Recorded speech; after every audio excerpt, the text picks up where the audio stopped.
مولانا کبھی کبھی ہم دیکھتے ہیں آسمان کی طرف کہ کوئی ستارہ ٹوٹ کر جا رہا ہے، اس کی حقیقت کیا ہے اور وہ ستارہ ٹوٹتا کیوں ہے؟ جی، آسمان کی طرف جو ہم کبھی کبھی دیکھتے ہیں کہ کوئی تارا ٹوٹ کر جا رہا ہے جی، اس کے بارے میں اللہ تبارک و تعالی نے 29ویں پارے میں بیان فرمایا۔ وہ یہ کہ اللہ تبارک و تعالی ارشاد فرما رہے ہیں وَلَقَدْ زَيَّنَّا السَّمَاءَ الدُّنْيَا بِمَصَابِيحَ وَجَعَلْنَاهَا رُجُومًا لِلشَّيَاطِينِ وَأَعْتَدْنَا لَهُمْ عَذَابَ السَّعِيرِ۔ اس زمانے میں یہ ہوا کرتا تھا کہ جو نجومی لوگ تھے، جو چاند ستاروں کا علم رکھتے تھے، وہ کیا کرتے تھے کہ وہ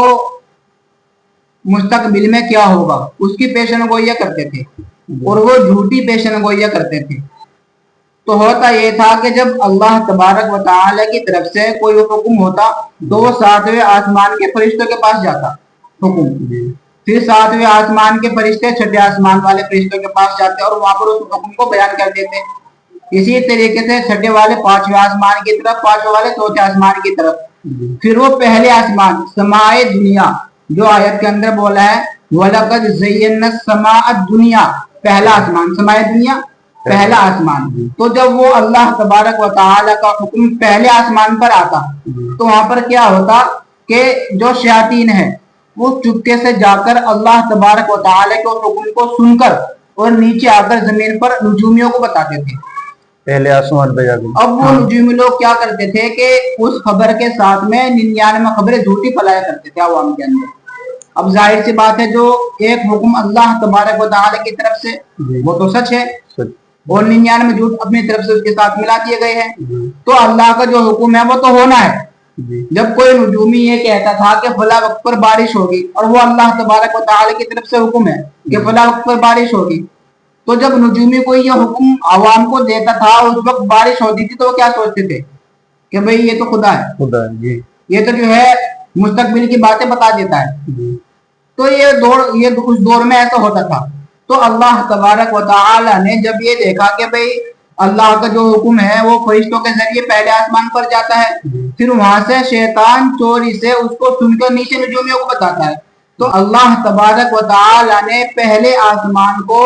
آگ کے گولوں کے ذریعے مزین کر دیا۔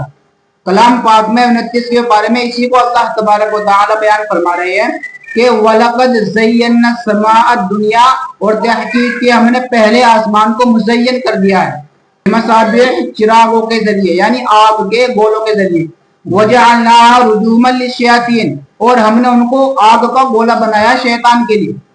تو اب یہ ہوتا ہے کہ جب شیطان اللہ تبارک و تعالی کے حکم کو سننے کے لیے پہلے آسمان پر جاتا ہے، اور جب وہ اللہ کا حکم فرشتوں کے ذریعے سن لیتا ہے اور پھر وہاں سے وہ بھاگتا ہے، تو اللہ تبارک و تعالی نے پہلے آسمان پر آگ کے گولے متعین کر دیے ہیں۔ جب شیطان وہ خبر سن کر بھاگتا ہے تو وہ آگ کا گولا اللہ کے حکم سے شیطان کے پیچھے بھاگتا ہے اور وہ شیطان کو جا کر لگ جاتا ہے، جس کی وجہ سے شیطان جل کر راکھ ہو جاتا ہے۔ تو اس کی حقیقت یہ ہے کہ جب ہم کبھی کبھی آسمان کی طرف دیکھتے ہیں کہ بھئی کوئی تارا ٹوٹ کر جا رہا ہے تو ہم کیا سوچتے ہیں کہ تارا ٹوٹ رہا ہے، اور وہ کس وجہ سے ٹوٹ رہا ہے، کیوں ٹوٹ رہا ہے، یہ ہمیں نہیں معلوم ہے۔ لیکن کلام پاک کے اندر اللہ تبارک و تعالی اسی کو ارشاد فرما رہے ہیں کہ جو تارا آپ ٹوٹتے ہوئے دیکھ رہے ہیں در حقیقت یہ تارا نہیں ہے بلکہ یہ آگ کا ایک گولا ہے، اور وہ آگ کا گولا کس کے لیے ہے؟ وہ شیاطین کے لیے ہے۔ شیاطین اپنی حرکتوں سے باز تو آتے نہیں ہیں، کیونکہ اس نے کہہ دیا ہے کہ میں قیامت کے روز تک انسان کو گمراہ کرتا رہوں گا، اور وہ اسی کے پیچھے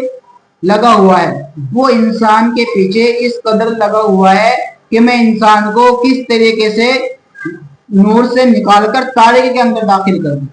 اس کو کس طریقے سے میں گمراہ کر دوں، کس طریقے سے میں اس کو ایمان سے بھٹکا دوں، طرح طرح کے سوالات اس کے ذہن کے اندر ڈالتا رہتا ہے، نماز سے روکتا ہے، اچھے کاموں سے روکتا ہے، اور برے کاموں کی طرف اس کو دعوت دیتا ہے۔ تو حقیقت یہی ہے کہ جب آسمان کی طرف ہم دیکھتے ہیں کہ کوئی تارا ٹوٹ کر جا رہا ہے تو در حقیقت وہ شیطان کے لیے ہے، اور وہ شیطان کو جا کر لگتا ہے، جس کی وجہ سے شیطان جل کر راکھ ہو جاتا ہے۔